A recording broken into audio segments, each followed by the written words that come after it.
Brats, I'm Tom Nando and welcome to the Metal Lab podcast. And I'm Jonesy. So Tom, nice to meet up with you again in these strange but awesome times for music.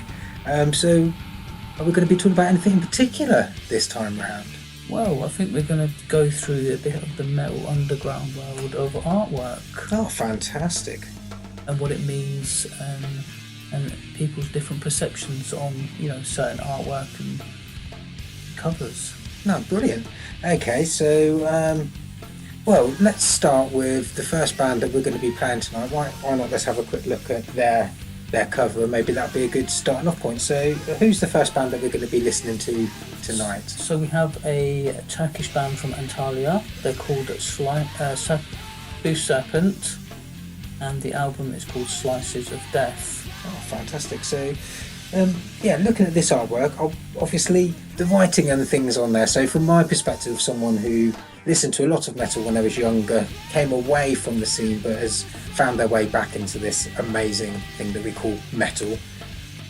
There's a lot of writing that I find, and maybe it just be because I'm also old, that I find it difficult to read, but I also get that sense of when I see writing like this, I know that there's going to be some metal, there's going to be some guttural sounds coming from it. Is that the kind of thing that you get from that as well? Sort of, where do you find for someone who's obviously sees this and knows exactly what it says compared to someone who, like me, who sort of comes at it from, what's that say? Yeah, I mean, if you look at the album cover as well, you've got some sort of zombie eating guy that's trying to, slice someone's head off. So, Right, yes. Yeah, it looks really cool. And these logos are quite synonymous with death metal bands as well. So this is a Turkish death metal band. And again, so do you think that's something that crosses boundaries then when it comes to metal music? Something like the style of writing, no matter where they are in the world, that's going to be something that symbolises this is metal? Definitely.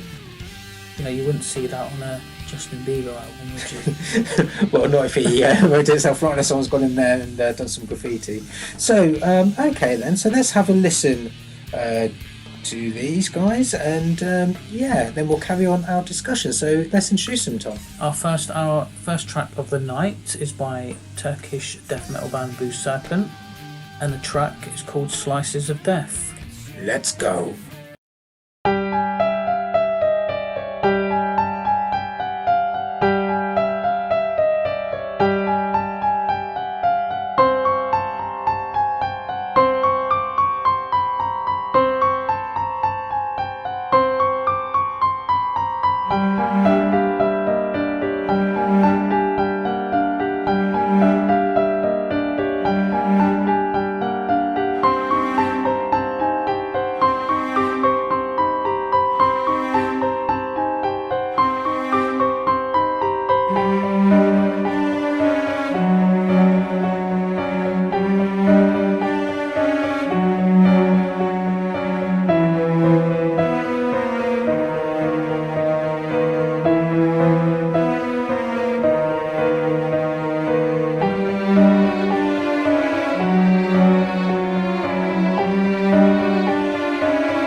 Hey guys, this is Mindy from Dying Oath, and you are listening to the Metal Lab podcast. So that was Booze Serpent with Slices of Death. So Tom, as we was talking about, obviously, like I said, the writing is something, and the style of writing is something that seems to cross boundaries, but symbolises metal. Yeah. What other symbols and other ideas or images would you find synonymous with that kind of? So you go into a record shop, wherever you are in the world, you see an album, it's got the writing that everyone conceives that. What else would you expect to see on that for you to go, yeah, I'm going to buy that? I think the pentagram is probably as metal as fuck, isn't it? Because, it's synonymous with everyone. Yeah, I mean, there is obviously that dark side connection to that. So do you think it's as much that it's always been associated with dark arts and things? In my mind, obviously, there's religious connections to that. Of course, as well. I mean, there's loads of history and books written about the pentagram and the five points and everything. It's in every religion as well. So yeah, and obviously sacred geometry and all that kind of stuff that plays into it. So do you think the bands make a conscious decision to do that, or do you think it's something that people just use because it is associated with metal? Where do you find that it's sort of overused, underused? Do you think it's changed at all? I don't think it's changed. I mean, you've got modern bands now like Slipknot who use it very much in their artwork. Yeah. But you can go back to early paganism and witchcraft as well. They had some sort of artwork that was very similar to the pentagram as well. So, but some of the maybe older bands are still using it. Right. But I think it is just metal. A really cool metal thing. Well, talking of metal and being cool, what's the next band coming up? Can you tell us a little bit about them and the track we're going to be playing? This band is from Philadelphia in the US. They're called Severion, a black metal US band. Okay. So the track that we are going to play tonight is called Requiem for the Ultimate Failure. Fantastic.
eliminates.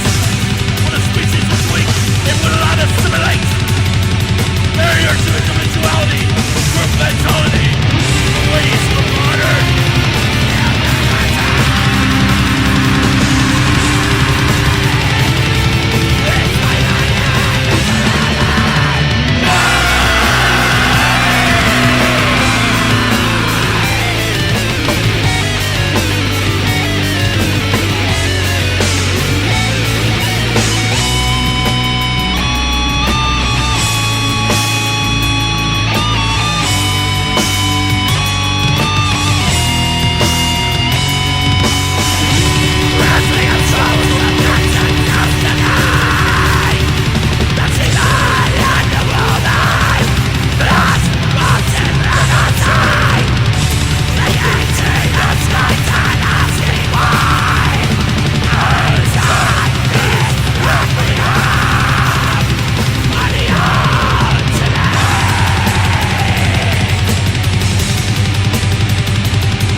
So that was DC Von with Requiem for the Ultimate Failure. That was a sick track, by the way, seriously. Yeah, you really enjoy them, don't you? I do, they're a great band.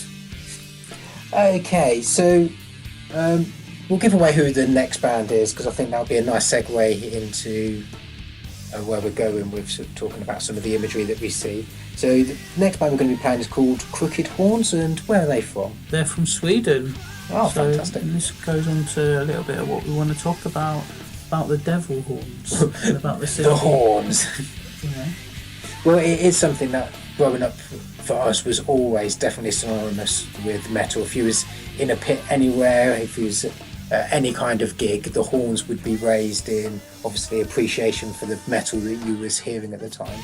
So obviously the metal hands is something you see as almost a salute from metaller to metaller. How do you think that translates to some of the artwork then that we see?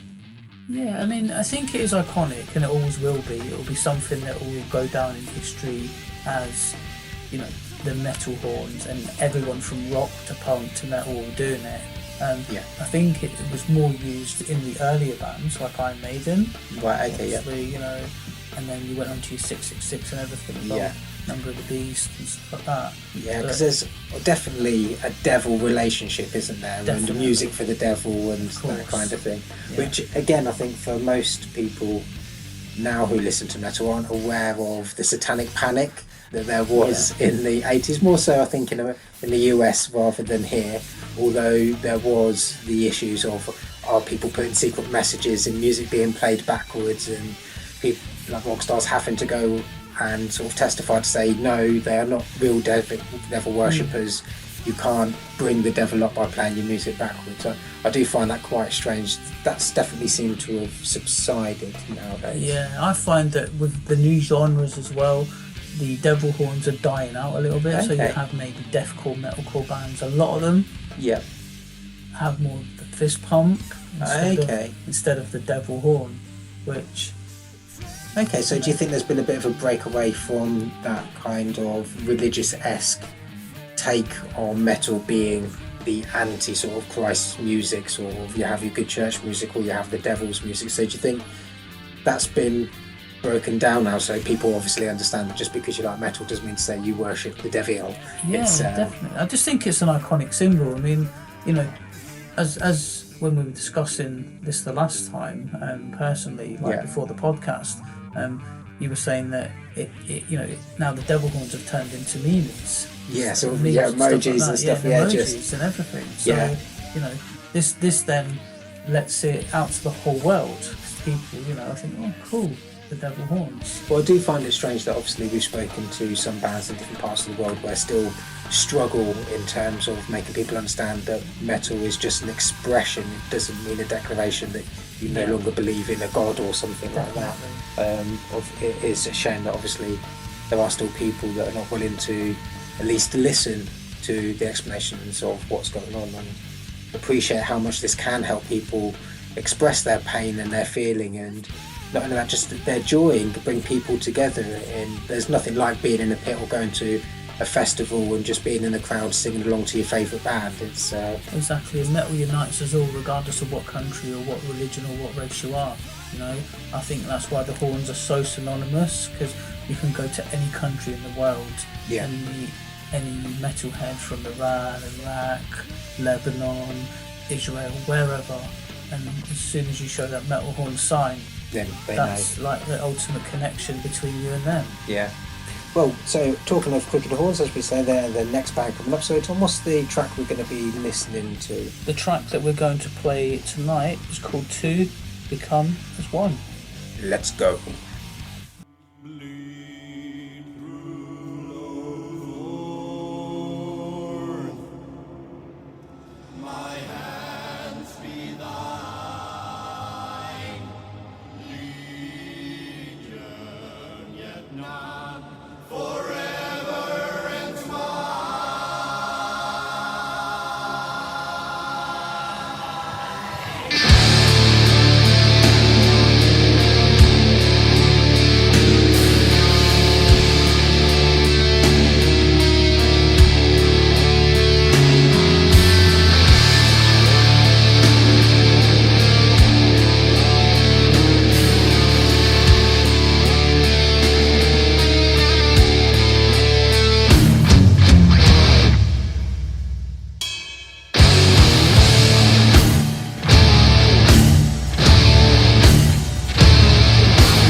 This is Ted from Beaufort, and you're listening to the Metal Lab Podcast. So that was Crooked Horns with Two Become As One, and a great track. Very cool. So, obviously, going from the horns with your fists and your fingers pointing, we go to the goat head that is the horned beast itself, Beelzebub. Obviously, we find a lot of that kind of imagery of goats' heads and the horns in that sense. So, where does that play in terms of where you find that in the artwork? Is that something that you find in a lot of artwork, or is it something that has changed or disappeared almost? Mostly in extreme black metal, but obviously I've seen a few sort of death metal bands over the past sort of 10 years have it as well. I mean, there was a band called Job for a Cowboy. They released some of their artwork with, you know, the man wearing the goat's head and, you know, really cool. Yeah. So that was quite cool as well. And I've seen a few black metal bands that have had sacrificial lambs on the stage. Yeah, so I think it's very...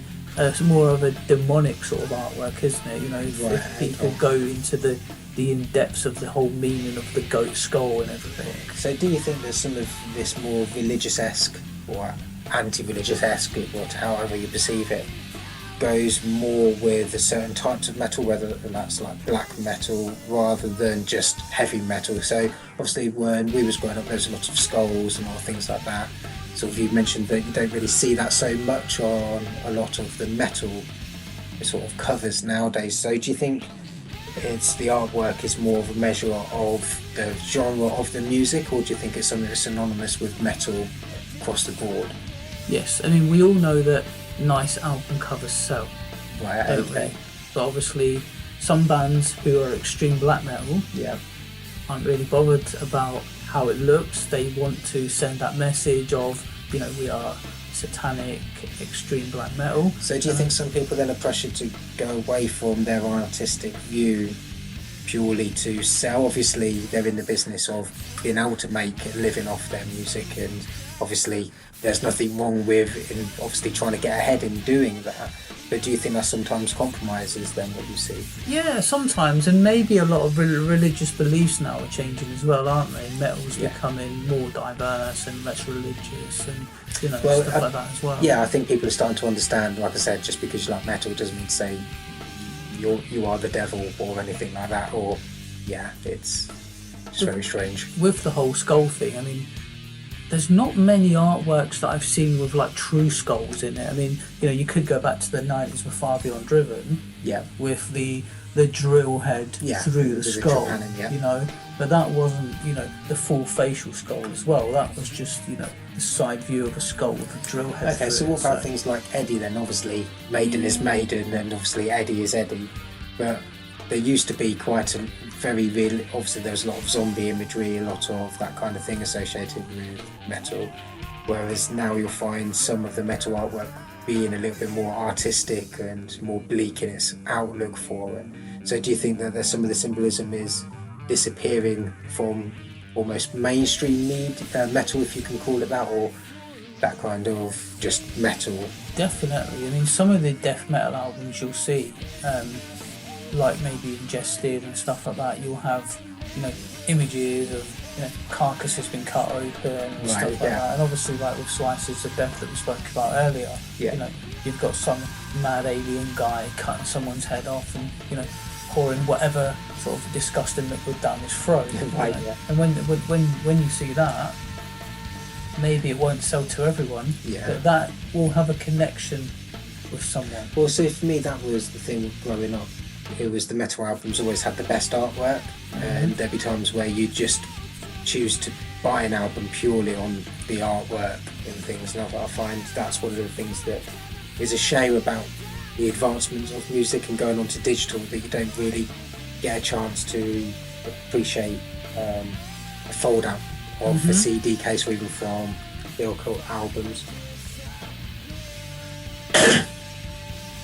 And so, I think it's a shame that people don't get to see and experience that artwork in the same way that we did. I'm not saying that you can't go online and still see those things, but there was something special about getting to look at it and open it up and having that there. Definitely. I just think it's synonymous to the genres now. I mean, as you said already, not a lot of people use the skulls anymore. People don't really have as what I call Eddie, a mascot. Yeah. You know, Eddie was, if it wasn't probably for the artwork of Eddie, could you then say that Iron Maiden would be as successful as... Yes, I love Maiden. I will have nothing said you know, against them. I know, but with the whole Eddie thing, Yeah, I if understand. If Eddie wasn't the mascot and the whole Eddie logo, Yeah. what direction would the band have gone in? You know? Well, like, yeah, I think it definitely helps having that recognisable kind of thing to keep Definitely. coming back to. So our next song we've got coming up, who's the band? This is a band from Philadelphia, PA also. They've just released their new album, Miskatonic Abysmal Path. The band is called Serpent Vault. And the track is going to be Miskatonic Abysmal Path, which is the same title as the album. Fantastic.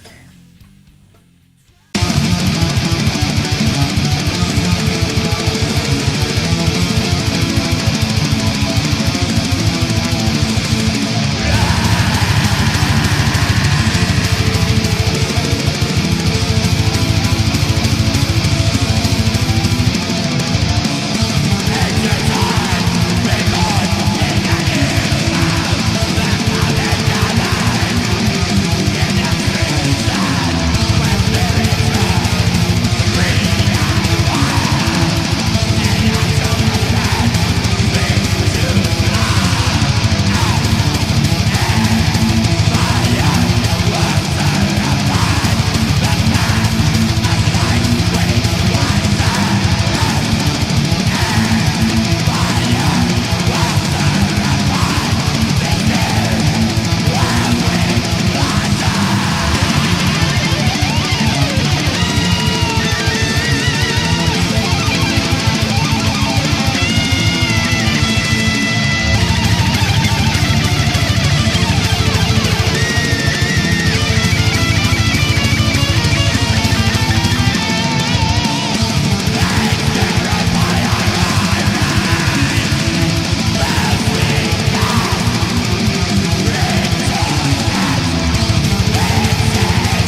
That was Serpent of Old with Miskatomic Abysmal Path.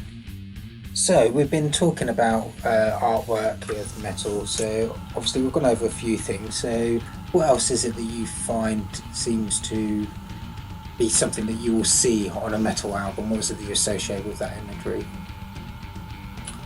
In the early days, you had a lot of bands that had the 666, didn't you, and Yeah. represented and stuff. And I think that's waning a little bit now. You know, we don't see that as much anymore. I don't see it a lot in on any sort of artwork. No, well, I don't think there's that kind of fight against sort of the anti-establishment. And again, I think there was a shock value to that in the 70s and 80s, and maybe somewhat into the 90s as well. Of, oh no, the devil, whether that's carving an upside down cross in your head, or whatever it is that you're sort of doing, just to prove that you are extreme, you are more than what you sort of than just a band kind of thing. I miss the whole sort of gothic metal era as well, you know, Yeah. with bands like Typo Negative and Paradise Lost, you know, and Lacuna Coil and bands like that, because they had very different artwork, you know, with sort of the industrial gothic artwork, Yes, which okay. was really cool. And I miss that a lot today now, you know. You don't get a lot. More of the stuff now is the death metal stuff, so you're getting like, you know, zombie faces and demons and stuff like that. I mean, demons have been around for years anyway. Yeah, so I think that's all, again, it goes back into that kind of creepy, scary things. I think, something that always seems to stay around. So any other images or things like that you, so obviously graveyards, and it seems to be things surrounded around death, religion, and that kind of sort of otherworldliness associated to the images. I think very synonymous to me has always been sort of Metallica's sort of artwork as well, because they've like one of the biggest thrash metal bands in the world, Yeah. but they've never had really scary, demonic sort of album tracks really. And if you look at Master of Puppets, it's just like a graveyard with crosses, you know, and stuff like that. Ride the Lightning was, you know, very different. You had Justice for All, you know, the Statue of Liberty. So Yeah. theirs was more direct messaging artwork, I think. Well, that for me, that's part of where if you produce an album that is a story or a collection of stories that have a common theme, then I think if you've got someone who understands that, coming up with artwork, to me that's part of the packaging. Again, part of what I miss about sort of having that in-depth artwork associated to things. I mean, obviously you still buy CDs today with it, but Of course. obviously there's a difference in the amount of effort in a way that's put into that, and it's a shame that some of that's been lost with the new digital era. Yeah, I mean, some bands will always have their logos, like Disturbed will always have sort of the pentagram symbol with the horns in most of theirs, which is really cool. Trivium, they've taken on the demon skull face on a lot of their new albums, so I think that's the way forward for a lot of bands now. A lot of, you know, underground maybe coming through to have your own, maybe, as I said, like Eddie, to have your own sort of logo mascot. Well, that's definitely become very important, especially in the days or today in the digital era. You have to have your thumb, sort of now you have to have, this is recognisable as us, in order to put yourself out there. So in talking about putting themselves out there, what's the next band we've got for our amazing Lab Rat listeners? The Lab Rat family, or anyone else who is listening that may not be a Lab Rat and they want to just come and be part of the Lab Rat community. So this is a Colombian black metal band. I found these through a black metal label called Play Demon Records. Excuse me if I don't get the pronunciation right, because it is an actual Spanish translation. Okay. So how I've translated it is Leggy Inferi, and the track is called The Field of Satan. Let's go.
was Leggy and Furry with The Field of Satan. So Tom, I think that we've had quite a nice discussion today on sort of artwork and how that changed. So do you think there's going to be, going forward, do you think there's going to be any major changes in the imagery, or do you think that the connection between the metal and that kind of dark imagery is as synonymous as sort of distorted guitars, really? I think on the black metal era, I think you're always going to see the goat skulls and, you know, your demonic stuff. Yeah. But with metal progressing into the cores, the death cores, the metal cores, and all of the other cores that you've got out there, Yeah. I think that it's getting more mainstream. It's getting more, you know, out there. So maybe the whole, you know, dark and sinister side of the artwork will get lost eventually. You know? Yeah. I think that. I think it'll either get lost, or like the way that we've got the metal hand emoji, it will become so synonymous that it will no longer have that kind of cynicism. That's cynicism. We no longer be seen as sinister as it is now. I mean, So- you've got bands like deathcore bands. So you know, I can name like Parkway Drive. They released an album called IRA, IRE. So if you went into a music shop and you looked at their cover, it's got a hexagon with the word IRA on it, and it's a grey background. Right, okay. To me, if I wasn't a metaler, I wouldn't associate that with a heavy metal band because it doesn't look metal. And this is what I'm saying, the whole lost in translation is now, it's there, isn't it? You know, from 20 years ago to what, you know, bands like Carcass and Cathedral and bands like that were, you know, pumping out. It's now getting very more... Well, maybe the next generation of people will be talking about hexagons as a thing associated to metal. You never know. So Labrat, I hope you've enjoyed our little talk and discussion today, and if you've got any thoughts or sort of ideas on what you think is the perfect symbol, the perfect imagery for a metal album, make sure you comment down below and give us your thoughts. Make sure you come join us on our Facebook group at the Metal Lab.